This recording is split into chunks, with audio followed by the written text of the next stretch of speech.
च श्रोत्रजिह्वे न च घ्राणनेत्रे न च व्योमभूमि न तेजो न वायु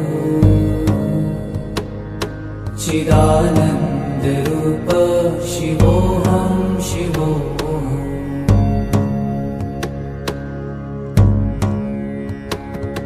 न च प्राणसंज्ञो न वै पञ्चवायु न वा सप्तधातु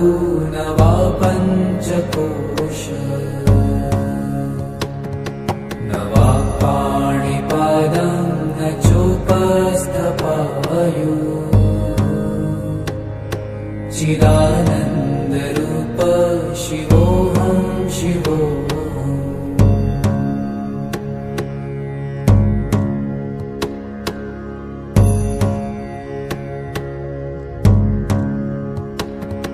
न मे द्वेषरागौ न मे लोभमोहौ मदो नैव मे नैव मात्सर्यभावः न धर्मो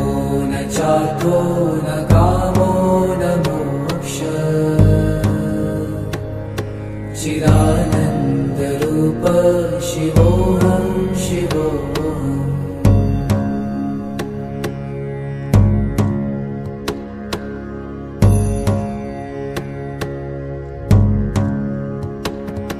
न पुण्यं न पापं न सौख्यं न दुःखम्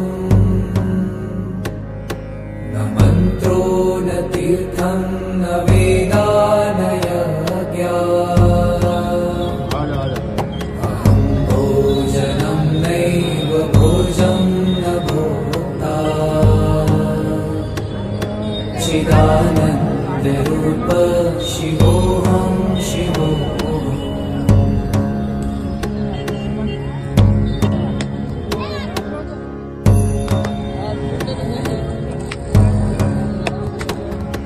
न मृत्युर्न शङ्का न मे जातिभेद पिता नैव मे नैव माता न जन्म न बन्धुर्न मित्रं गुरुर्नैव शिष्यः चिदानन्दरूप शिवोऽहं शिवोऽहम्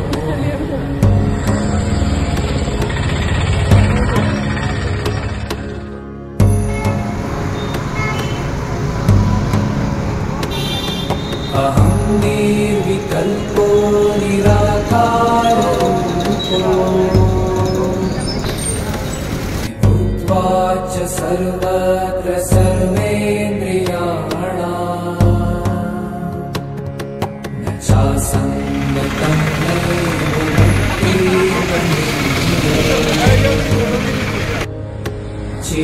चिदानन्दरूप शिवोऽहं शिवोऽहम्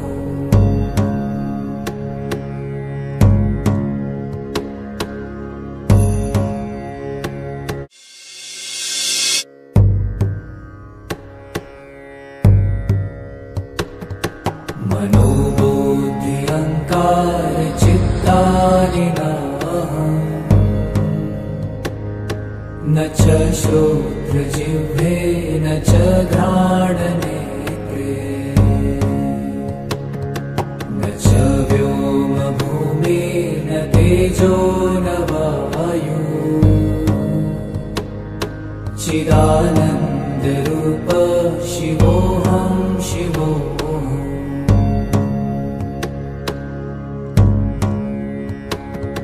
न च प्राणसंज्ञो न वै पञ्चवायु न वा सप्तधातु न वा पञ्चकोश न वा पाणिपादं न चोपस्थपायु चिदानन्दरूप शिवोऽहं शिवोऽहम्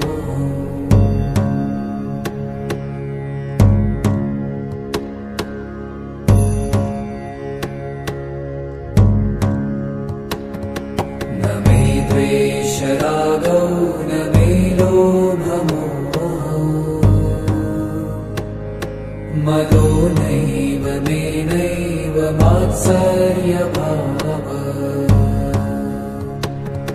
न धर्मो न चार्थो न कामो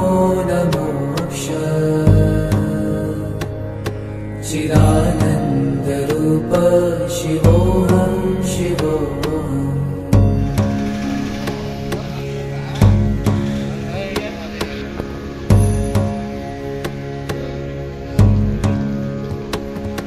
न पुण्यं न पापं न सौख्यं न दुःखम्